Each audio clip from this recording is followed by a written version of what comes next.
Hello welcome dear students. जैसा कि previous lecture में हम राजस्थान का जो इकोनॉमिक सर्वे है उसको डिस्कस कर रहे थे, that is economic survey of Rajasthan. उसके थर्ड पार्ट को आज कंटिन्यू करते हैं। तो देखना, इकोनॉमिक सर्वे ऑफ राजस्थान,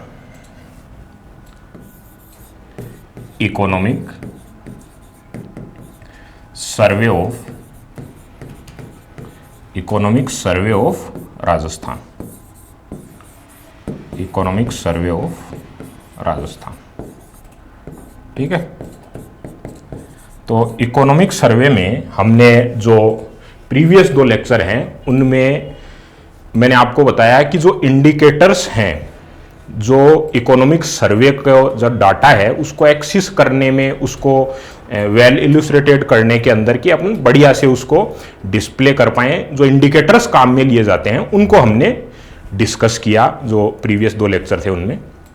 आज उससे रिलेटेड कुछ जो टर्म है उसको डिस्कस करते हैं, मतलब जो इंडिकेटर्स हैं वो लगभग हमने कंप्लीट कर लिए।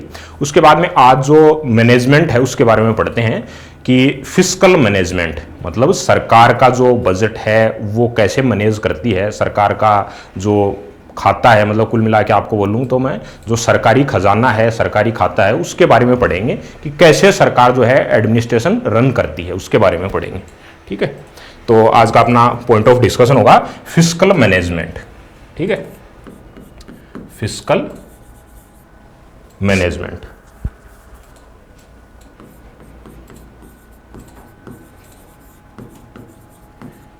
हिंदी में बोलूं तो मैं राजकोषीय प्रबंधन के अंदर एक्सपेंडिचर भी, इनकम कहां से हो रही है, और एक टर्म आएगी डेफिसिट, मतलब सरकार जो है हमेशा ही या तो कम घाटा होता है या ज्यादा घाटा होता है। हमेशा सरकार इसमें कोई ज्यादा विषय कोई विचार करने वाला नहीं है कि सरकार घाटे में चल रही है। सभी सरकारें जो है घाटे में ही चलती हैं। क्यों? क्योंकि सरकार का काम कोई कंपनी एडमिनिस्ट्रेशन इस टाइप का नहीं है जो कंपनी चलाना हो, ऑर्गेनाइजेशन चलाना हो, वो जो जनता है उसकी भलाई के लिए काम करती है। तो सरकार जो है हमेशा ही घाटे में चलती है, लेकिन कितना घाटा, कौन सा वाला घाटा, डेफिसिट कौन सा वाला, उसको आपको समझना है। तो ये होगा अपना आज का point of discussion, fiscal management. ठीक है, देखो सिंपल सा एक लैंग्वेज में समझना फिस्कल मैनेजमेंट कैसे होता है। आपको मैं बोलूं कि एक्सपेंडिचर माइनस इनकम, मतलब आपका जो व्यय है वो आपकी प्राप्तियां कम है और व्यय ज्यादा है, तो इसका मतलब क्या होगा कि घाटा है। समझ गए? डेफिसिट मतलब घाटा है। मैं अगर इनकम माइनस एक्सपेंडिचर करता तो आपको प्रॉफिट। ठीक है, लेकिन मैंने क्या बोला यहां पर, expenditure minus income is equals to deficit. तो डेफिसिट टर्म है उसको अपन फिस्कल मैनेजमेंट में सबसे ज्यादा इस पर ही अपना पॉइंट ऑफ फोकस होगा, अपना डेफिसिट टर्म पर। तो देखना, एक्सपेंडिचर क्या है गवर्नमेंट की। Expenditure in terms of monetary condition, monetary जो है उस वे में हो सकता है या रिवेन्यू के टर्म्स में हो सकता है। इसी प्रकार इनकम भी मॉनेटरी टर्म्स में हो सकती है या रिवेन्यू के टर्म्स में हो सकती है। तो वो टोटल जो इनका ऐड और सम बना के डेफिसिट जो टर्म है वो बनती है, घाटा बनता है। तो एक्सपेंडिचर किस वे में है? एक्सपेंडिचर सरकार को अपना मैनेजमेंट रन कराने के लिए सैलरीज देती है, जो गवर्नमेंट इंप्लॉय हैं उनको सैलरीज देने के अंदर सब्सिडीज देती है। सारा जो इंफ्रास्ट्रक्चर पर जो गवर्नमेंट खर्च कर रही है वो सारा गवर्नमेंट का एक्सपेंडिचर है। ठीक है, इनकम क्या है? इनके अलावा एक्सपेंडिचर कौन सा? मान लो कि सरकार उधारियां लेती है, वो फिर आरबीआई से लोन लेने की बात हो या बैंकिंग से सेक्टर से लोन लेने की बात हो या फिर आउट ऑफ कंट्री जो लोन लेती है तो उन पर इंटरेस्ट पे करना पड़ता है, वो सारे एक्सपेंडिचर हैं गवर्नमेंट के, वो सारे एक्सपेंडिचर हैं। ठीक है, इनकम कहां से होगी? इनकम होगी जो टैक्सेस होंगे वहां से होगी, जो ग्रांट आएगा, जो स्टेट गवर्नमेंट है वो सेंट्रल गवर्नमेंट से अपना अनुदान लेगी, या फिर जीएसटी के अंदर अपना सेंट्रल जीएसटी है उसमें से स्टेट जीएसटी जो सरकार के पास में आता है, जो मेजर रोल प्ले करता है इसकी प्राप्तियों के अंदर, इनकम के अंदर। तो ये सारी जो सरकार की इनकम होती है, ये टोटल मिला के जो बनता है वो बनता है डेफिसिट। कि एक्सपेंडिचर ज्यादा है और इनकम कम है तो डेफिसिट, प्लस माइनस, ये माइनस वाली वैल्यू कम होगी, प्लस वाली वैल्यू ज्यादा होगी, तो डेफिसिट टर्म जो है निकल कर आएगी। ठीक है, तो ये सिंपल टर्म्स के अंदर आपको समझ रहे हैं कि डेफिसिट का मतलब क्या है। नेक्स्ट देखना, डेफिसिट को अपन दो पर्सपेक्टिव से समझेंगे कि एक तो in terms of revenue, that is revenue deficit, और दूसरा मैं बोलूंगा कि फिस्कल डेफिसिट, मतलब राजस्व घाटा, और दूसरा राजकोषीय घाटा। राजकोषीय घाटे में टोटल जो सरकार का जो खजाना है उसमें कितना घाटा है वो आएगा, और रिवेन्यू डेफिसिट में मैं मोस्टली जो सैलरीज सब्सिडीज जो जाती हैं उनके वे में बात करूंगा। दोनों में डिफरेंस क्या है फर्स्ट समझते हैं रिवेन्यू डेफिसिट के बारे में, ठीक है। तो फर्स्ट देखना रिवेन्यू डेफिसिट, रिवेन्यू डेफिसिट मतलब राजस्व घाटा। राजस्व घाटा किस में जाएगा, देखना सिंपल लैंग्वेज के अंदर समझने की कोशिश करना कि राजस्व घाटा है क्या चीज, रिवेन्यू डेफिसिट है क्या चीज। सरकार को अपना एडमिनिस्ट्रेशन चलाने के लिए जो फोर्स है, पुलिस फोर्स है या फिर जो गवर्नमेंट एम्प्लॉय है या एडमिनिस्ट्रेशन में जो है या गवर्नमेंट एम्प्लॉय जो हैं, उन सब की सैलरी पे करनी पड़ती है। तो वहां पर जो अमाउंट पे करना पड़ता है वो सारा रिवेन्यू के अंदर जाएगा। इसके अलावा सरकार एग्रीकल्चर सेक्टर के अंदर या फिर इंडस्ट्रियल सेक्टर के अंदर जिन भी सेक्टर में जहां भी सब्सिडीज पे करती है, जहां पर सरकार खुद से, या फिर आपने बैंकिंग सेक्टर में देखा होगा कि कई बार जो है ऐसे इनिशिएटिव लिए जाते हैं जिसके अंदर मतलब कि ये जो खाते हैं जीरो बैलेंस अकाउंट्स है उस टाइप से खोले जाते हैं, तो वहां पर काफी सारी योजनाएं लाई जाती हैं, तो वहां पर सरकार का पैसा जाता है। तो वो सारे रिवेन्यूज डेफिसिट है उसके अंदर कैलकुलेट होते हैं, जिनको हम बोलते हैं कि राजस्व घाटा, जिनको बोला जाता है, ठीक है। तो ये जो राजस्व घाटा है इसको मैं सेम इस टर्म के अंदर लिखूं कि expenditure minus income is equal to deficit, तो रिवेन्यू डेफिसिट को सेम टर्म के अंदर आप क्या लिखोगे कि revenue deficit is equals to, revenue deficit is equals to, revenue deficit is equals to, जो एक्सपेंडिचर है वो रिवेन्यू का एक्सपेंडिचर है, रिवेन्यू एक्सपेंडिचर माइनस रिवेन्यू, जो रिवेन्यू से जो इनकम हुई है उसको आप लिखोगे इनकम, ठीक है। तो इन टर्म्स ऑफ रिवेन्यू जो राजस्व प्राप्तियां हुई हैं उनको आप रिवेन्यू इनकम्स या रिसिप्ट्स भी बोल सकते हो। जो प्राप्तियां हैं उनको इनकम की बजाय रिसिप्ट बोलना भी ज्यादा सही है, कि जो रिसिप्ट हैं मतलब राजस्व प्राप्तियां, कहने का मतलब राजस्व प्राप्तियां। तो जो एक्सपेंडिचर है उसमें आप रिसिप्ट को माइनस करोगे तो आपके पास में रिवेन्यू डेफिसिट आएगा। रिवेन्यू डेफिसिट में आपको सिंपल लैंग्वेज में बताया कि एडमिनिस्ट्रेशन जो है उसको रन करने के लिए जो अमाउंट चाहिए, तो आइडियल कंडीशन के अंदर इसको जीरो माना जाता है कि ये रिवेन्यू डेफिसिट है, किसी भी सरकार का जीरो होना चाहिए। आइडियल क्या, आइडियल किस वे में मैंने आइडियल बोला, सबसे पहले तो इंपॉर्टेंट यही बात है। तो आइडियल आपने देखना कि जो FRBM एक्ट है, यहां पे मैं लिख देता हूं, देखना जो FRBM एक्ट है 2005 में जो बनाया गया था, 2005 में जो बनाया गया था उसके अकॉर्डिंग जो पैरामीटर्स डिसाइड किए गए थे कि जो ये आइडियली, यहां पर मैं लिख देता हूं कि ideally revenue deficit should be zero, मतलब सरकार को एक गुड एडमिनिस्ट्रेशन चलाने के लिए revenue deficit should be zero. यहां भी इसको क्लियर लिख देता हूं मैं, मतलब अगर रिवेन्यू डेफिसिट भी वैल्यू है वो पॉजिटिव वैल्यू आ रही है, इसका मतलब सरकार सेल्फ मैनेजमेंट, सेल्फ एडमिनिस्ट्रेशन चलाने में भी कैपेबल नहीं है। लेकिन जो जीरो है वो रेयरेस्ट कंडीशन के अंदर होता है, ये पॉजिटिव में जाता ही जाता है। जैसे हम इसकी वैल्यू भी देखेंगे, राजस्थान के पर्सपेक्टिव से बात कर रहे हैं तो राजस्थान में इसकी वैल्यू कितनी है वो भी हम बात करेंगे, ठीक है। यहां मैंने एक्सपेंडिचर के बारे में बता ही दिया आपको कि एक्सपेंडिचर कहां पर होगा, मोस्टली जो सैलरीज के टर्म्स के अंदर या सब्सिडीज हैं वहां पर, जो आपका है सब्सिडीज हैं वहां पर गवर्नमेंट का पैसा जो है इन टर्म्स ऑफ एक्सपेंडिचर के रूप में कैलकुलेट किया जाएगा। और जो गवर्नमेंट की तरफ से फंड आता है या जो टैक्सेस आते हैं वो गवर्नमेंट की क्या होती हैं, रिसिप्ट होती हैं, प्राप्तियां होती हैं। तो ये मिलकर बनता है रिवेन्यू डेफिसिट। अब रिवेन्यू डेफिसिट को मैं पर्टिकुलर राजस्थान के पर्सपेक्टिव से बात करूंगा कि रिवेन्यू डेफिसिट राजस्थान का कितना है, ठीक है। तो देखना राजस्थान के पर्सपेक्टिव से देखना revenue deficit, revenue deficit in terms of Rajasthan, in terms of Rajasthan, ठीक है।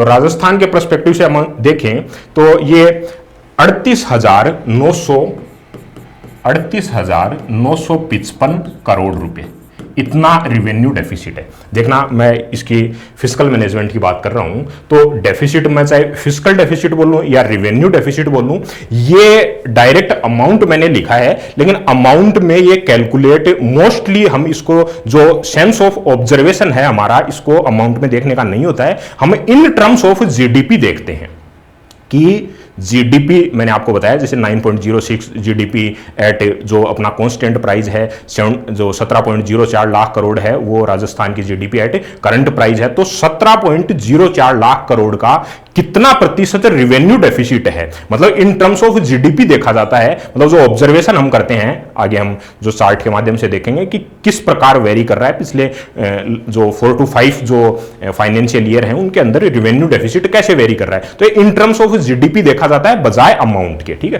तो फिस्कल डेफिसिट को भी हम इन टर्म्स ऑफ जो परसेंटेज ऑफ जीडीपी देखेंगे और रिवेन्यू डेफिसिट को भी। तो यहां पर मैंने जो अमाउंट लिखा है वो कितना परसेंट ऑफ जीडीपी है, तो 2.56% ऑफ जीडीपी, 2.56% ऑफ जीडीपी जो है, किसकी जीडीपी, जीएसडीपी। एक्चुअल में क्या है, जो राजस्थान की जो ग्रोस स्टेट डोमेस्टिक प्रोडक्ट है उसका 2.56% है। मैंने एफआरबीएम एक्ट 2005 के अकॉर्डिंग क्या बताया कि revenue deficit should be zero, ideally should be zero, लेकिन राजस्थान का भी है कितना, 2.56% ऑफ जीडीपी। अभी वर्तमान में जो 2023-24 का मैं आपको डाटा बता रहा हूं उसके अकॉर्डिंग, ये कब का है, 2023-24 के बारे में बता रहा हूं, ठीक है। अभी जो डाटा लेटेस्ट डाटा है आर्थिक समीक्षा 2024-25 की है, लेकिन जो है रिवेन्यू डेफिसिट जो अभी हमें डिस्प्ले किया गया है आर्थिक समीक्षा के अंदर वो कौन सा है, 2023-24 का, ठीक है ना। तो कितना है, 2.56% ऑफ जीडीपी जो है ये है अपना रिवेन्यू डेफिसिट राजस्थान के पर्सपेक्टिव से, ठीक है।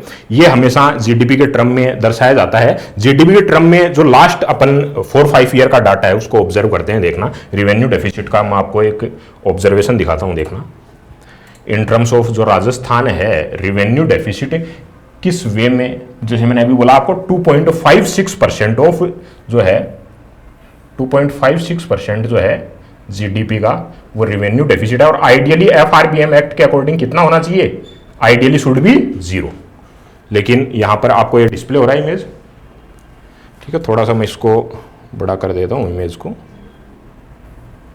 ये देखना, ये आपके पास में जो लास्ट 5 ईयर का डाटा दे रखा है। देखना, लास्ट जो 5 ईयर हैं, जैसे 2019-20 में रिवेन्यू डेफिसिट कितना था, revenue deficit in percentage of GSDP, मैंने वहां जीडीपी लिखा, GDP in sense of Rajasthan, जैसे मैं प्रीवियस 2 लेक्चर में आपको बता चुका हूं कि जीडीपी जहां भी बोलूंगा राजस्थान में दैट इज जीएसडीपी, तो बाय डिफॉल्ट ये जीएसडीपी है।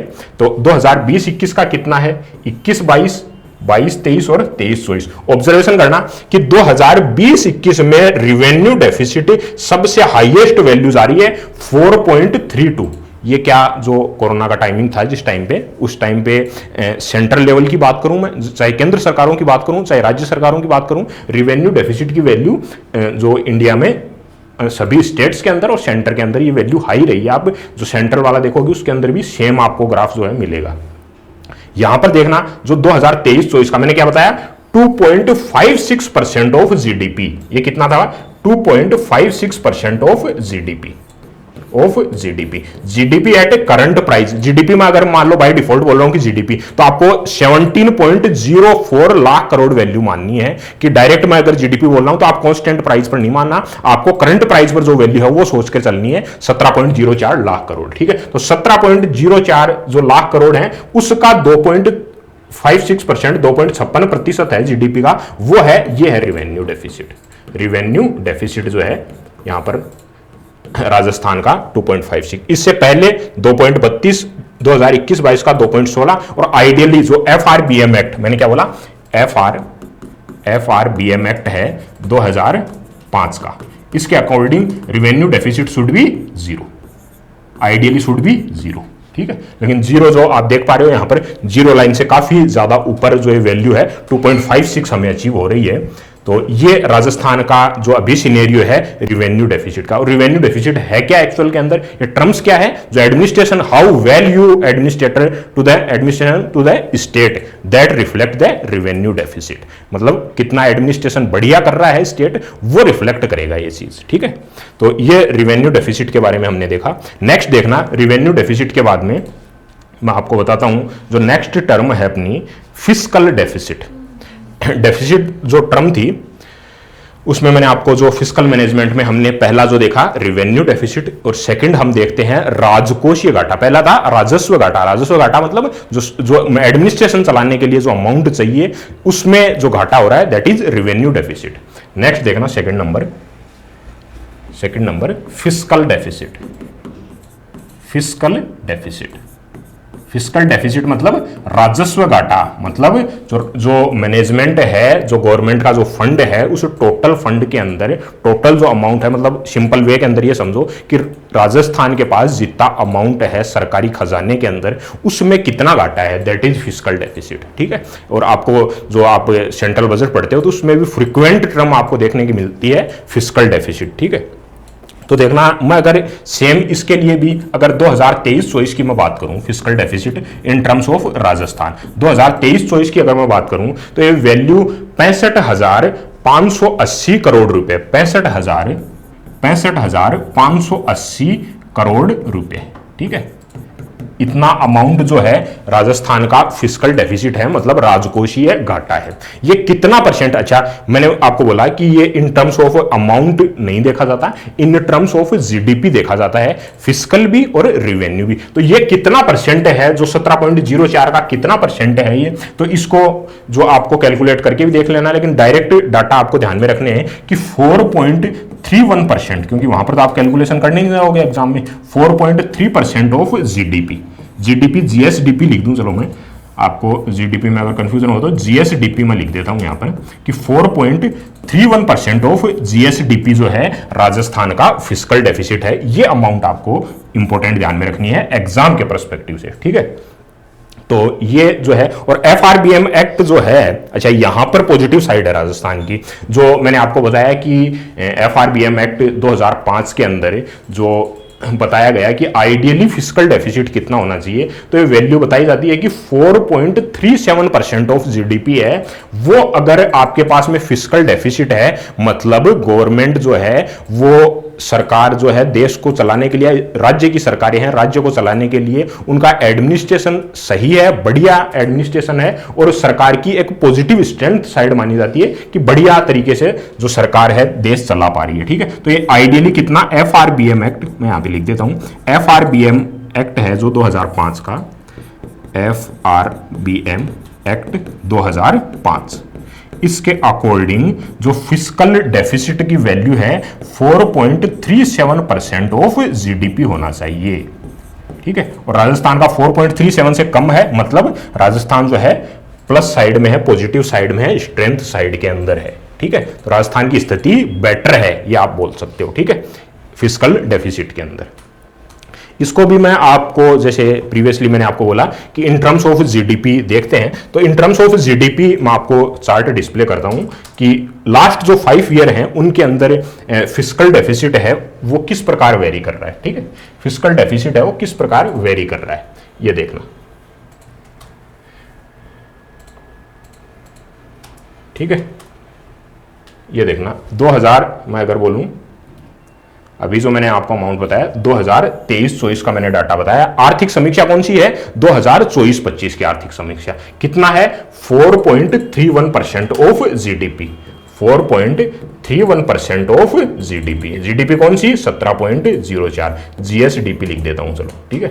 ये है आइडियली जो एफआरबीएम एक्ट है, यहां पे मैं लिख देता हूं कि एफआरबीएम जो एक्ट है, एफआरबीएम एक्ट है 2005 का, उसके अकॉर्डिंग कितना होना चाहिए, 4.37% ऑफ जीडीपी होना चाहिए, ठीक है। 4.37% से ऊपर किस ईयर में गया है, 2020-21, वही जो कोरोना टाइम के जो उस टाइम की जो सिचुएशंस बनी थी उस टाइम पर ये वैल्यू है, देखना आप 4.37 से वैल्यू है, यहां पर वैल्यू हाइक करी है, 4.83। बाकी जो वैल्यूज हैं 4.37 से बिलो आ रही हैं, सारी जो वैल्यूज हैं 4.37 से, मतलब फिस्कल मैनेजमेंट है राजस्थान का वो काफी बेटर कंडीशन के अंदर है। ये आप देख सकते हैं 2019-20 के अंदर कितना है 3.77, और आइडियली बोला गया है कि 4.37% जो स्टेट गवर्नमेंट्स हैं वो अपना फिस्कल डेफिसिट रख सकती हैं बेटर कंडीशन के अंदर। अच्छा, ये रखना कोई जरूरी थोड़ी है, आप ये समझो कि सरकार को बढ़िया थोड़ी लगता है कि वो घाटे में चले, बेनिफिट भी कमा सकती है।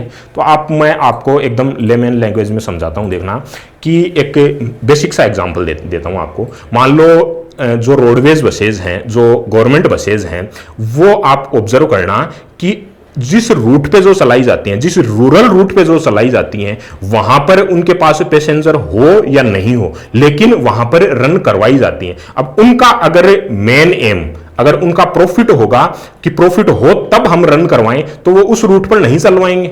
लेकिन उनका मेन मोटिव क्या है सरकार का, कि जनता की सेवा करना।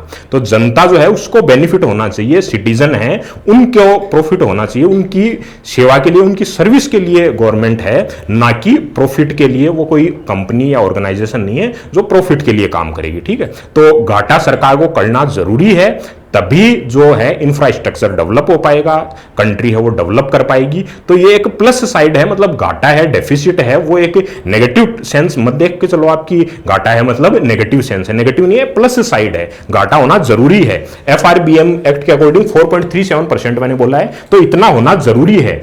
अदरवाइज मान लो सरकार सारा प्रॉफिट करके बैठ गई, लेकिन इंफ्रास्ट्रक्चर सरकार का डाउन आ गया, हेल्थ सेक्टर है वो लगातार जो है स्टेट के अंदर, कंट्री के अंदर डाउनफॉल के अंदर जा रहा है, तो वो एक ग्रोथ नहीं है, कंट्री की ग्रोथ नहीं है, सिटीजन्स की ग्रोथ नहीं है, तो घाटा जो है वो बढ़िया है यहां पर, ठीक है ना। वो एक आता है ना, एड भी आता है ना सर्फ एक्सल का कि दाग अच्छे हैं, तो वैसे वाला है ये, दाग अच्छे हैं। समझ गए बात सिंपल लैंग्वेज में। नेक्स्ट टर्म देखना, जो फिस्कल डेफिसिट और रिवेन्यू डेफिसिट है उसके बारे में मैंने आपको बताया। नेक्स्ट देखना, जो देखो मैंने आपको बैंकिंग सेक्टर का डिस्कस किया था कि सरकार जो है वो एक्सपेंडिचर करने के लिए इनकम रिसोर्सेज कहां से जनरेट करती है, कि उसके पास टैक्सेज से पे आते हैं, जो केंद्र सरकारें हैं उनसे अनुदान मिलता है। इसके अलावा भी सरकार को अमाउंट चाहिए तो वो बैंकों से लोन लेगी। बैंकिंग क्या है, जो फाइनेंशियल इंस्टीट्यूट हैं वो अपने जो रूरल बैंक हैं या जो सेंट्रल बैंक है उनसे लेगी लोन लेगी, या फिर RBI से लोन लेगी, वहां पर भी नहीं है तो वो आउट ऑफ कंट्री से लोन लेगी। ये सारे जो लोन्स हैं, बोरोइंग्स जो हैं, उनसे सरकार अपना जो एक्सपेंडिचर करने के लिए अमाउंट गेन करेगी, ठीक है। तो यहां पर मेजर रोल प्ले करता है बैंकिंग सेक्टर। तो बैंकिंग के बारे में पढ़ेंगे हम यहां पर कि जो फाइनेंशियल सर्विसेज प्रोवाइडर हैं, ठीक है। तो फाइनेंशियल सर्विसेज नेक्स्ट अपना टॉपिक है, financial services. Financial services, financial services की कंडीशन क्या है राजस्थान के अंदर, ये जो आपका जो फिस्कल मैनेजमेंट है उसके अंदर ही पढ़ा जाता है फाइनेंशियल सर्विसेज, ठीक है। तो फाइनेंशियल सर्विसेज में मैंने आपको बताया कि बैंकिंग के बारे में देखते हैं कि बैंकिंग की क्या कंडीशन है राजस्थान के अंदर, ठीक है। बैंकिंग सेक्टर है उसकी क्या है। अच्छा, बैंकिंग क्या है, मैंने आपको बताया कि बैंकिंग जो है वो फाइनेंशियल इंस्टीट्यूट है, फाइनेंशियल इंस्टीट्यूट्स हैं, ठीक है। जो बैंकिंग जो है वो फाइनेंशियल इंस्टीट्यूट हैं, और क्या क्या करते हैं ये, helps to achieve financial goals of the government of the centre. जो सरकार के जो गोल्स हैं, फाइनेंशियल गोल्स हैं, उनको अचीव करने के अंदर फाइनेंशियल इंस्टीट्यूट हेल्प करती हैं। किसके अंदर, help to achieve financial goals of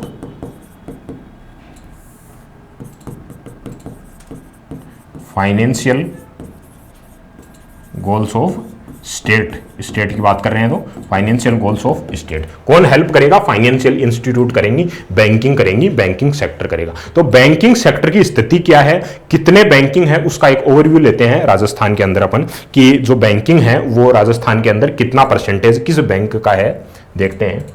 देखना, मैं आपको एक जो इमेज है उसके थ्रू आपको दिखाता हूं मैं, देखना कि राजस्थान में जो बैंकिंग सेक्टर है उसकी स्थिति क्या है, कितने बैंक हैं, नंबर ऑफ बैंक्स कितने हैं, देखना, ठीक है। यहां पर इमेज डिस्प्ले हो रही है आपको, ठीक। ये देखना, ब्रांचेज ऑफ द, मैं यहां पे लिख देता हूं, ब्रांचेज ऑफ डिफरेंट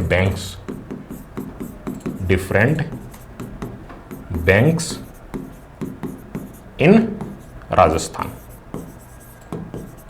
राजस्थान के पर्सपेक्टिव से बात कर रहा हूं कि राजस्थान के अंदर जो ब्रांचेज हैं अलग अलग बैंक्स की, वो कैसे कैसे हैं। तो देखना, राजस्थान के अंदर मेनली जो पीएसबी हैं, जो पीएसयू है, पब्लिक सेक्टर यूनिट्स होती हैं, उनके अंदर ही क्या आते हैं, पब्लिक सेक्टर बैंक आते हैं। तो पीएसबी कितने हैं, देखना, पीएसबी पब्लिक सेक्टर जो बैंक हैं वो कितने हैं, 51.01। पब्लिक सेक्टर का सिंपल मीनिंग समझते हो कि मतलब जिसकी 50% से ज्यादा भागीदारी सरकार की है, तो वहां पर जो ऑर्गेनाइजेशन है वो पब्लिक सेक्टर ऑर्गेनाइजेशन बोलते हैं। जैसे एनटीपीसी है, आईओसीएल है, जो भी सेंट्रल यूनिट्स हैं उनके बारे में अगर मैं बात करूं तो मतलब जो सरकार की हिस्सेदारी है वो 50% से अधिक हिस्सेदारी सरकार की होती है, तो जो ऑर्गेनाइजेशन है वो पब्लिक सेक्टर ऑर्गेनाइजेशन। ठीक है, तो यहां पर पब्लिक सेक्टर बैंक मैं बोल रहा हूं तो कितनी प्रतिशत भागीदारी, अच्छा ये भागीदारी नहीं है बैंकिंग की, ये अगर मैं 51.01%, ये देखना यहां पर 51.01 बोल रहा हूं, मतलब टोटल राजस्थान में जो बैंक हैं उनका 51.01% बैंक पब्लिक सेक्टर बैंक है। ये आपको यहां पर मैं डिस्प्ले करना चाह रहा हूं। जो रूरल बैंक्स हैं, जो आरआरबीज हैं, रूरल बैंक हैं, रीजनल रूरल बैंक्स हैं, वो कितने हैं, 19.14%। प्राइवेट सेक्टर बैंक कितने हैं, ये आपका 23.29%। जो स्मॉल फाइनेंशियल बैंक हैं वो कितने हैं, 6.43%। 6.43% यहां पर आपको डिस्प्ले हो रहा है। पेमेंट बैंक्स कितने हैं, 0.05। फॉरेन बैंक कितने हैं, 0.08। अच्छा ये वैल्यू देखना आप कम है, पीएसबी है वो ज्यादा है। मैंने बोला कि सरकार जो है वो जनता की सेवा के लिए काम करती है, ना कि प्रॉफिट के लिए। तो पब्लिक सेक्टर बैंक में भी देखना, आप गांव देहात में हो, आपको एसबीआई की ब्रांच मिल जाएगी, आपको बीओबी की ब्रांच मिल जाएगी, जो भी पब्लिक सेक्टर बैंक बता रहा हूं मतलब मैं, उनकी ब्रांचेज मिल जाएगी। आप गांव देहात रूरल एरिया के अंदर हो, वहां पर आपको प्राइवेट सेक्टर की बैंकें नहीं मिलेगी, आपको एचडीएफसी, एक्सिस बैंक की ब्रांचें नहीं मिलेगी। क्यों, क्योंकि उन फाइनेंशियल इंस्टीट्यूट का मेन गोल प्रॉफिट गेन करना है, ना कि जनता की सेवा करना। जनता की सेवा करना भी एक सेकेंडरी जो गोल्स है, लेकिन प्राइमरी गोल्स जो है वो प्रॉफिट है। लेकिन सरकार का जो प्राइमरी गोल है दैट इज जनता की सेवा करना, to service to the citizen. ठीक है, तो ये आप ध्यान में रखना। इस वजह से आप ऑब्जर्व करोगे कि जो भी पब्लिक सेक्टर बैंक है, चाहे मैंने आपको प्रीवियसली एग्जाम पर बसेज का एग्जांपल दिया, तो जो मेन मैं आपको टर्म्स बोल रहा हूं कि जनता की सेवा करना जो है मेन काम है सरकार का, जो प्राइम मोटिव है, प्राइम ऑब्जेक्टिव है, उसको आप एग्जाम्पल्स के थ्रू आप ज्यादा कनेक्ट कर पा रहे होगे। तो पब्लिक सेक्टर बैंक्स हैं वो कितनी है, 51.0, मतलब टोटल मान लो 100 बैंकें हैं, मतलब राजस्थान के अंदर 100 बैंक्स हैं, तो उसमें पीएसबी कितनी है, 51.01 जो बैंकें हैं वो है पब्लिक सेक्टर बैंक। बाकी प्राइवेट सेक्टर और पीएसबी का कितना प्रतिशत है वो आप ध्यान में रख सकते हो बैंकिंग सेक्टर का। तो ये राजस्थान का जो ब्रांचेज ऑफ द बैंक मैंने आपको बताया कि राजस्थान में क्या स्थिति है बैंकों की। ठीक है, ये देखना। ठीक है, इसके बाद में बैंकिंग सेक्टर के बाद में देखो, आपको मैं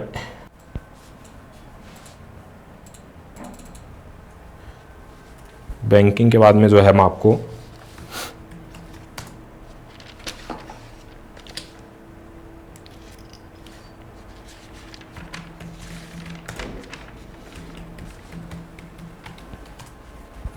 सरकारी जो योजनाएं हैं, जैसे प्रधानमंत्री मुद्रा योजना थी, उसका आप थोड़ा सा ध्यान में रख सकते हो। ज़्यादा इन डीप तो अपने को नहीं जाना है, लेकिन जो प्रधानमंत्री मुद्रा योजना थी उसके अंदर कितने सैंक्शंस हुए हैं, नंबर ऑफ सैंक्शंस कितने हुए हैं और वितरण कितने अमाउंट का हुआ है, वो थोड़ा सा आप ध्यान में रख लेना।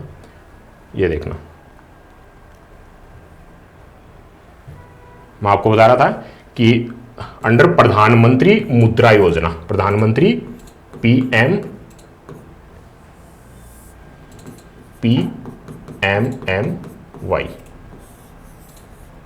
प्रधानमंत्री मुद्रा योजना, इसके अकॉर्डिंग जो लेटेस्ट जो 21 जनवरी 2025 तक जो है फाइनेंशियल ईयर 2024-25 के अंदर कितने नंबर ऑफ सैंक्शंस हुए हैं और कितना अमाउंट है वो वितरित कर दिया गया है। डिसबर्स अमाउंट कितना है करोड़ के अंदर, ठीक है, करोड़ के अंदर आपको ध्यान में रखना है। तो देखना शिशु जो कैटेगरी है उसके अंदर कितना नंबर ऑफ सैंक्शंस कितने हैं और जो अमाउंट जो करोड़ के अंदर है 1556 करोड़, ठीक है।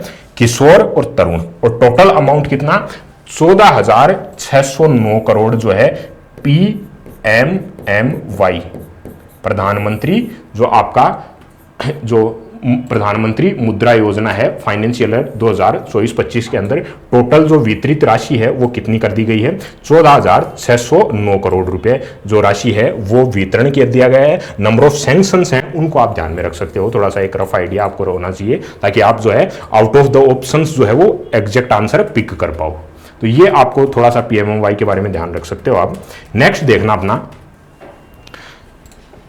नेक्स्ट जो अपना है वो अब अपन फुल फ्लैश जो है राजस्थान के जो इकोनॉमिक स्ट्रक्चर है उसके ऊपर आते हैं। जैसे मैंने आपको प्रीवियसली बताया कि इकोनॉमिक सर्वे के बारे में अपना जो डिस्कशन चल रहा था उसमें हमने जो स्टार्टिंग में इंडिकेटर्स के बारे में बात करी, उसके बाद में जो फाइनेंशियल मैनेजमेंट है, फिस्कल मैनेजमेंट है, उसके बारे में बात किया कि राजकोषीय घाटा है या राजस्व घाटा है या सरकार की जो राजकोषीय प्रबंधन है उसकी स्थिति क्या है।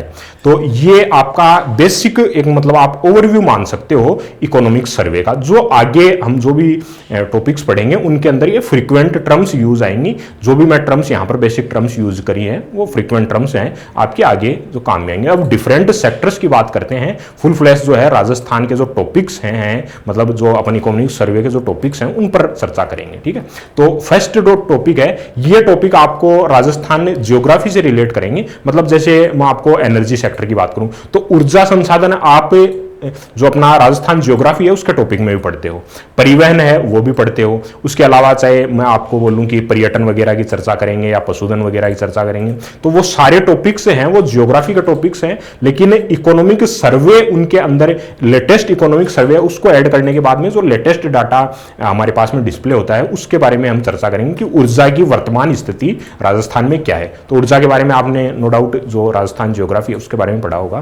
तो टॉपिक शुरू करते हैं अपना जो राजस्थान जो इकोनॉमिक सर्वे है उसका पहला टॉपिक जो शुरू करते हैं अपन, ये अपना बेसिक फंडामेंटल आप मान सकते हो। फर्स्ट चैप्टर जो था वो फंडामेंटल्स ऑफ इकोनॉमिक सर्वे था। अब जो अपना टॉपिक है यहां पे मैं हेडिंग डाल देता हूं। टॉपिक जो अपना है, अपना टॉपिक जो है दैट इज एनर्जी। एनर्जी, ठीक है। तो इकोनॉमिक सर्वे का अपना जो आप फंडामेंटल्स जो अपना था उसके बाद में फर्स्ट टॉपिक अपना राजस्थान इकोनॉमिक सर्वे का है एनर्जी। तो एनर्जी के बारे में बात करते हैं कि एनर्जी की राजस्थान में क्या स्थिति है। अब वन बाय वन टॉपिक समझेंगे, एनर्जी को समझेंगे, ट्रांसपोर्टेशन को समझेंगे, उसके बाद में जो पशुधन वगैरह है या फिर चाहे जो फिशेज वगैरह फिशिंग वगैरह है, मत्स्य पालन वगैरह है, उन सब के बारे में वन बाय वन हम क्या कि टूरिज्म वगैरह की क्या कंडीशन है वो सारा वन बाय वन ऑब्जर्व करेंगे। और जो फंडामेंटल्स टर्म जो यूज करी वो फ्रीक्वेंट यहाँ पर आपको काम में आएगी, ठीक है। तो देखना पहला अपना टॉपिक है इकोनॉमिक सर्वे का, वो स्टार्ट करते हैं, दैट इज एनर्जी, ठीक है। तो एनर्जी के बारे में मैं आपको बेसिक टर्मिनोलॉजीज पहले बता देता हूँ, उसके बारे में उसके बाद में जो इकोनॉमिक सर्वे के डाटा है उन पर डिस्कस करेंगे। तो एनर्जी के अंदर एक जो टर्म है एनर्जी इन टर्म्स ऑफ क्या हो सकती है, इलेक्ट्रिसिटी हो सकती है। एक टर्म है एनर्जी के अंदर जो अपनी एनर्जी है इन टर्म्स ऑफ इलेक्ट्रिसिटी, ठीक है। तो समझना इलेक्ट्रिसिटी में जो है इलेक्ट्रिसिटी राजस्थान के अंदर ऑर्गेनाइजेशन जो एग्जाम कंडक्ट करवा रहा है अभी RVNL एनर्जी सेक्टर से रिलेट करता है। अब मैं एनर्जी के अंदर बात कर रहा हूं इलेक्ट्रिसिटी की। तो इलेक्ट्रिसिटी जो है आपको पहले सबसे पहले ध्यान रखना है कि ये यूनियन लिस्ट से रिलेटेड है, सब्जेक्टेड टू यूनियन लिस्ट या फिर कॉन्करेंट लिस्ट। मतलब ये जो विषय है विद्युत ऊर्जा है उसका जो विषय है वो संघ सूची का है या फिर आपके समवर्ती सूची का विषय है, ठीक है। तो सबसे इंपॉर्टेंट याद रखना electricity subject related to concurrent list, subject related to subject related to subject related to concurrent list, concurrent list. Concurrent list का मतलब समझते हो, समवर्ती सूची का विषय है, मतलब इसके अंदर इंटरफेयर कॉनकरेंट लिस्ट जो है उसका मतलब सिंपल मीनिंग में आपको बताऊं कि कॉनकरेंट लिस्ट का मतलब है कि इसके अंदर राज्य सरकारों का भी हस्तक्षेप होगा और केंद्र सरकारों का भी हस्तक्षेप होगा। मतलब जो अनुदान है वो केंद्र सरकार के पास से भी आएगा और राज्य सरकारें हैं वो भी अपना कॉन्ट्रीब्यूशन देंगी, that is कॉनकरेंट list. Union list मतलब इसमें इंटरफेयर केवल केंद्र का रहेगा, ठीक है ना। तो इलेक्ट्रिसिटी जो है उसके अंदर हस्तक्षेप जो है वो केंद्र सरकारों का भी रहता है और राज्य सरकारों का भी रहता है। जैसे मैं आपको बताऊं कि जो थर्मल पावर प्लांट हैं, जैसे मैं एग्जांपल देके समझाता हूं, आपको ज्यादा बेटर समझ में आएगा कि मैं अगर केंद्र सरकार की बात करूं, मतलब सेंट्रल गवर्नमेंट की बात करूं मैं, सेंट्रल गवर्नमेंट, उसमें आपने एक ऑर्गेनाइजेशन जो अपनी नेशनल थर्मल पावर प्लांट है एनटीपीसी, जो विद्युत उत्पादन का काम करती है, किसकी है? सेंट्रल गवर्नमेंट की है। क्या है? पीएसयू है, ठीक है, पब्लिक सेक्टर यूनिट है जो सेंट्रल गवर्नमेंट की है। अच्छा, मैं स्टेट के रेस्पेक्ट में बात करूं तो स्टेट गवर्नमेंट की कौन सी? आरवीयूएनएल, आरवीयूएनएल, ठीक है। ये क्या है? स्टेट गवर्नमेंट की ऑर्गेनाइजेशन। अभी ज्यादा समझ में आ रहा है कि इलेक्ट्रिसिटी को मैंने क्या बोला है? Subject related to concurrent list, मतलब केंद्र सरकार है वो भी अपना हस्तक्षेप करती है और राज्य सरकारें हैं वो भी हस्तक्षेप करती है। इससे ज्यादा समझ में आ रहा होगा कि केंद्र सरकार की जो ऑर्गेनाइजेशन है आरवीएनएल, और जो अपनी स्टेट गवर्नमेंट की आरवीएनएल, और केंद्र सरकार की एनटीपीसी जो अपनी नेशनल थर्मल पावर कॉर्पोरेशन जो है पीएसयू है, अपने इलेक्ट्रिसिटी प्रोड्यूस करती है, थर्मल पावर प्लांट है जिनका इलेक्ट्रिसिटी का। तो सब्जेक्ट रिलेटेड टू, ये आप ध्यान में रखना है कि किससे रिलेटेड है सब्जेक्ट, ये कॉनकरेंट लिस्ट से रिलेटेड है। अच्छा, नेक्स्ट इलेक्ट्रिसिटी के बाद में मैं एनर्जी की बात कर रहा हूं, तो देखना एटॉमिक एनर्जी, एटॉमिक एनर्जी। तो जी एटॉमिक एनर्जी जो है वो किससे रिलेटेड है सब्जेक्ट? ये यूनियन लिस्ट से रिलेटेड है, सब्जेक्ट रिलेटेड टू, इसके अंदर राज्य सरकारों का कोई हस्तक्षेप नहीं होता है। Subject related to, subject related to union list, संघ सूची का विषय है ये, ठीक है। मतलब आप जो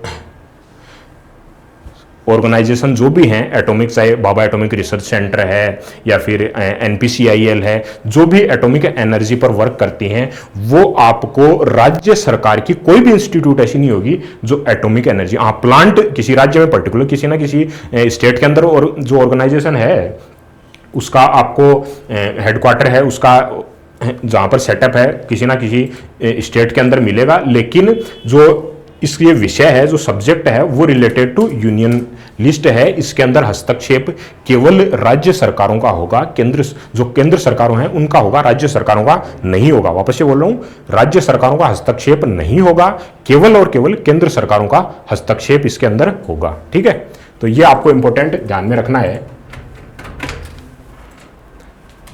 नेक्स्ट देखना एटॉमिक एनर्जी जो है एनपीसीआई, अच्छा इसके अंदर मैं लिख देता हूं आपको, देखना जैसे एटॉमिक एनर्जी के अंदर बीएआरसी है, एनपीसीआईएल है, ये सारे कौन से हैं? सेंट्रल लेवल ऑर्गेनाइजेशन है, ठीक है।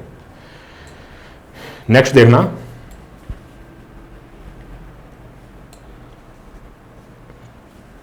एनर्जी के बारे में बात कर रहे थे हम, तो एनर्जी के सोर्स कौन से हैं, उनके बेसिस पर जो नोडल एजेंसियां हैं वो कौन सी हैं राजस्थान के अंदर, उस पॉइंट पर आते हैं हम। तो source of energy, source of energy,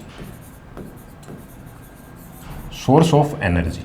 तो सोर्स ऑफ एनर्जी एक तो होता है conventional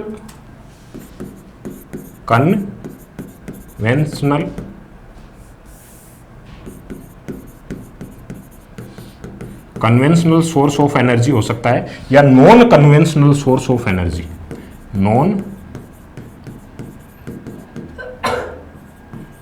conventional source of energy, non conventional और conventional source of energy.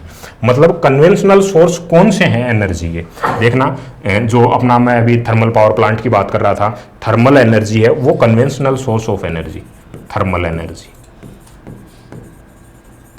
Hydro electric power plant हैं, हाइड्रो इलेक्ट्रिक पावर प्लांट हैं। अच्छा, एक थोड़ा सा मैं आपको बेसिक अंडरस्टैंडिंग दे देता हूं, देखना दो टर्म है, एक है परंपरागत ऊर्जा के, जो मैं कन्वेंशनल जिसको बोल रहा हूं, परंपरागत ऊर्जा के स्रोत हैं, और गैर नवीनीकरणीय स्रोत। नवीनीकरणीय, रिन्यूएबल, नॉन रिन्यूएबल, अलग अलग टर्म्स हैं, इन दोनों को आपको रिलेट नहीं करना है। मतलब ऐसे नहीं करना है कि कन्वेंशनल सोर्स ऑफ एनर्जी है वो नॉन रिन्यूएबल है, ऐसा कुछ जरूरी नहीं है। ये डिफरेंट टर्म है दोनों। थोड़ा सा बेसिक आइडिया देता हूं, देखना कि कन्वेंशनल सोर्स ऑफ एनर्जी का मतलब है कि वो सोर्स ऑफ एनर्जी के जिनसे हम प्रोड्यूस कर रहे हैं एनर्जी, वो रिसोर्सेज जिसका प्रोसीजर वेल डिफाइन है और हम फ्रीक्वेंट काम में लेते हैं, that are the conventional source of energy. ठीक है। और मैं अगर बात करता हूं पर्सपेक्टिव से कि रिन्यूएबल और नॉन रिन्यूएबल, रिन्यूएबल मतलब जिसको आप वापस से जनरेट कर सकते हो वो रिन्यूएबल है, नॉन रिन्यूएबल मतलब वापस जनरेट नहीं कर सकते वो नॉन रिन्यूएबल है। जैसे मैं यहां पर लिखूंगा आपके सामने कि एटॉमिक एनर्जी, तो atomic energy conventional source of energy है या non conventional source of energy है। तो यहां पर मैं लिखूंगा इसमें जो कन्वेंशनल सोर्स है कि हम जो NPCIL बना रही है या बार्क जो है इस पर काम कर रही है, तो एटॉमिक एनर्जी या फिर मैं इसको लिखूंगा आपको कि जो न्यूक्लियर एनर्जी है, एटॉमिक या न्यूक्लियर एनर्जी कौन सा है, कन्वेंशनल सोर्स ऑफ एनर्जी है। Non conventional source of energy का मतलब है कि जो गैर परंपरागत हैं, मतलब जिनका प्रोसीजर जो है इलेक्ट्रिसिटी प्रोड्यूस करने का या एनर्जी प्रोड्यूस करने का जो प्रोसीजर है वो अभी इतना वेल जो है डेवलप्ड नहीं हुआ है, उनको बोलते हैं अपने नॉन कन्वेंशनल। तो ये टर्म जो है वो सेम नहीं है कि आप नॉन कन्वेंशनल को रिन्यूएबल सोर्स ऑफ एनर्जी बोल दोगे।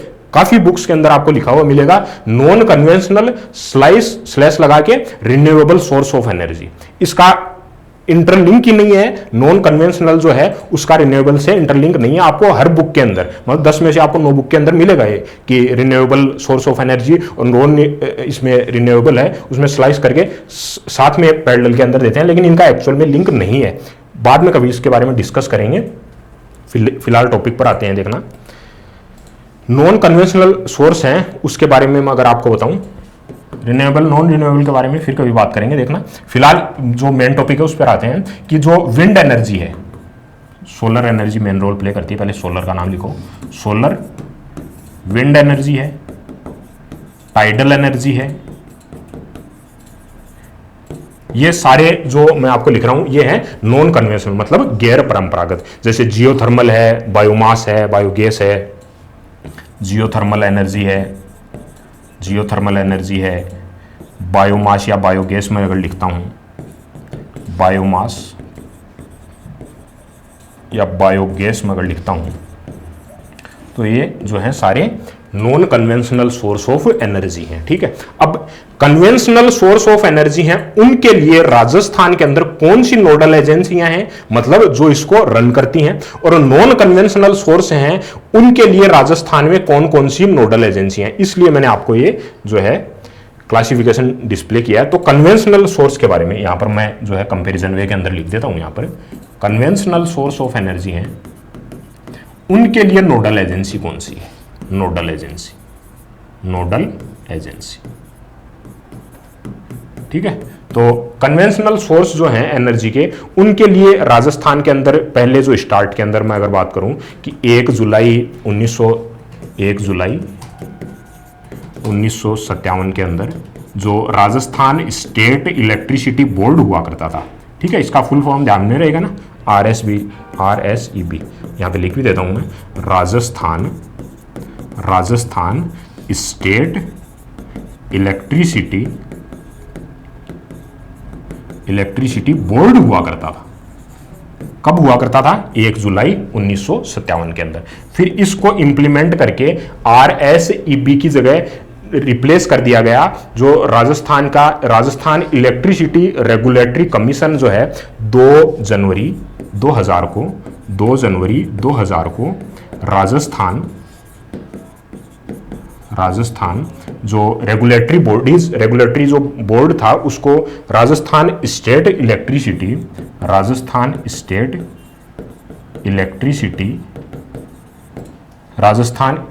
Electricity regulatory commission, regulatory commission,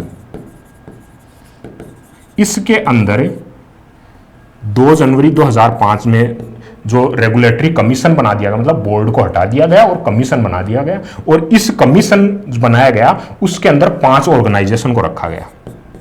इन्हीं 5 ऑर्गेनाइजेशन में एक ऑर्गेनाइजेशन जो अभी एग्जाम कंडक्टिंग है वो RVNL, इन्हीं 5 में से एक। ठीक है, पहला उसी का नाम लिख देता हूं मैं, RVNL फर्स्ट, RVUNL कहां पर, जयपुर में, RVNL जयपुर।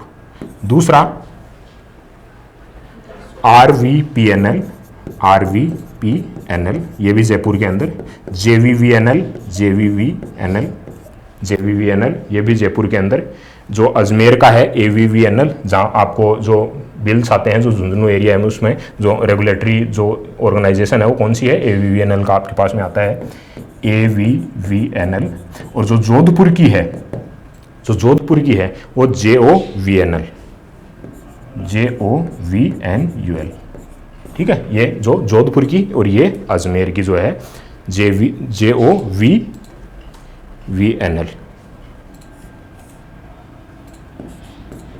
ठीक है, ये तो जो जोधपुर की है, ये अजमेर और ये Jodhpur.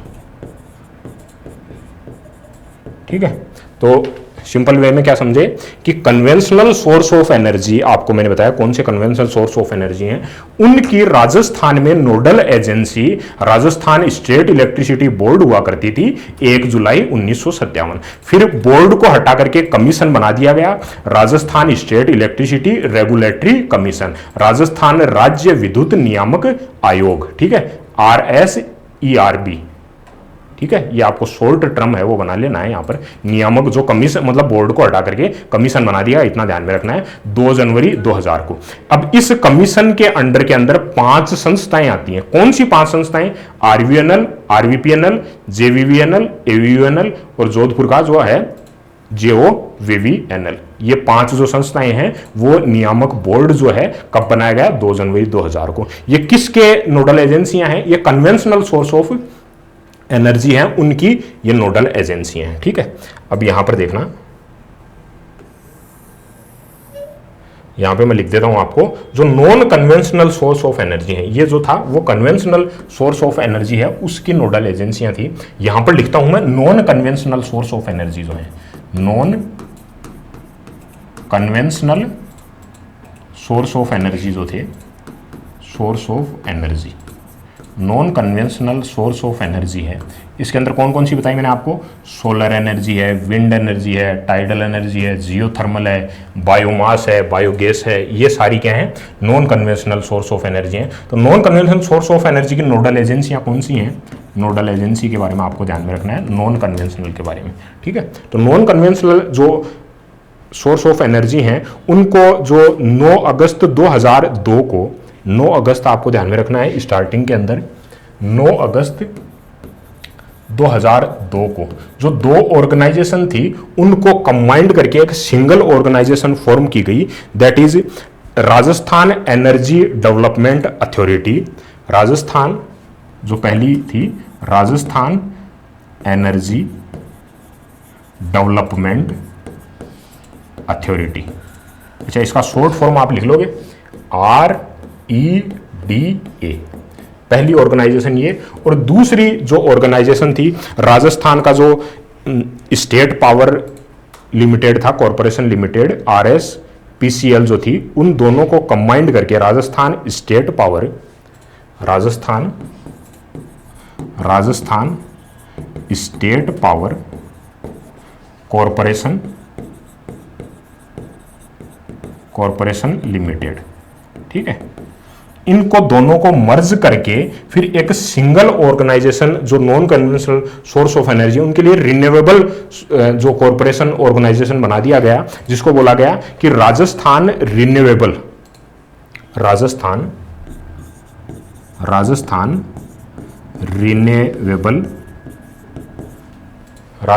Renewable energy corporation limited, energy corporation limited. ठीक है, तो ये नॉन कन्वेंशनल जो एनर्जी है उनके अंदर नोडल एजेंसियों के अंदर, ये नोडल एजेंसी लिखा हुआ है यहां पर, नोडल एजेंसी, नोडल जो एजेंसी हैं नॉन कन्वेबल सोर्स हैं, non conventional source of energy हैं। पहला तो राजस्थान का जो एनर्जी डेवलपमेंट अथॉरिटी है और दूसरी जो स्टेट पावर कॉरपोरेशन लिमिटेड थी, उन दोनों को मर्ज करके एक सिंगल बॉडी बना दी गई जिसको बोला गया Rajasthan renewable energy corporation limited. ठीक है, तो ये सिंगल ऑर्गेनाइजेशन जो रिन्यूएबल एनर्जी की नोडल एजेंसी है वो राजस्थान के अंदर बना दी गई। तो ये आपको डायरेक्ट क्वेश्चन पुट कर सकता है कि कौन से ईयर में बनाई गई, और जो बॉडी है रेगुलेटरी बॉडी जो है, जो नोडल एजेंसी है जो इसके लिए काम करती है, उसका नाम आपको डायरेक्ट वे में पूछ सकता है एनर्जी के करस्पॉन्डिंग। ठीक है, अब जो है इकोनॉमिक सर्वे के डाटा पर आते हैं। इकोनॉमिक सर्वे का ऑब्जर्वेशन भी मैं आपको बताता हूं, देखना लगभग 26,000 मेगावाट, एग्जैक्ट डाटा मैं आपको लिखाऊंगा, 26,000 मेगावाट का जो है एनर्जी है, वो एस्टिमेटेड एनर्जी है, वो प्रोड्यूस करता है राजस्थान।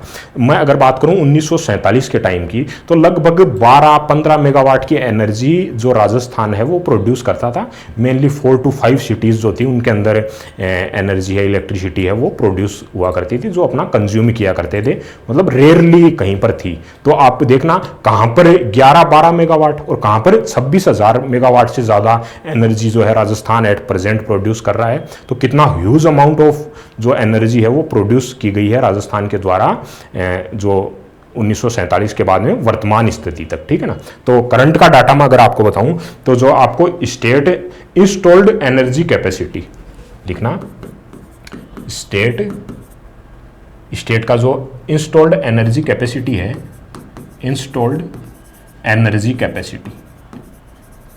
एनर्जी कैपेसिटी कि राजस्थान जो है वो अभी कितनी एनर्जी जो है वो प्रोड्यूस करता है। तो एग्जैक्ट डाटा लिखना 26,325.19, 26,325.19 मेगावाट एग्जैक्ट डाटा है और काफ़ी ज़्यादा इंपॉर्टेंट डाटा है। मैं यहाँ पर इंपॉर्टेंट लिख देता हूँ आपको, ये जो डाटा है वो काफ़ी इंपॉर्टेंट है कि एनर्जी के अंदर है, आपको अगर कोई क्वेश्चन पुट किया जाएगा वो डायरेक्ट ये है कि राजस्थान स्टेट के अंदर इंस्टॉल्ड एनर्जी कैपेसिटी कितना है, 26,325.19 मेगावाट।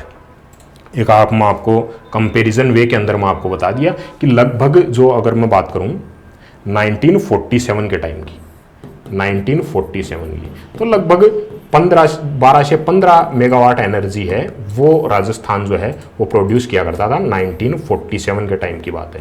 और तो ये 12 से 15 मेगावाट बन करके कितना हो गया है अभी 26,325.19 मेगावाट। तो इतना इंक्रीमेंट हुआ है 1947 के बाद में। अब वर्तमान में राजस्थान की इंस्टॉल्ड एनर्जी कैपेसिटी के अंदर सबसे इंपॉर्टेंट डाटा है। ठीक है, इसका जो मेन सोर्स है ये बताया मैं कि 26,325.19 मेगावाट है। इसका मेन सोर्स क्या है, थर्मल पावर।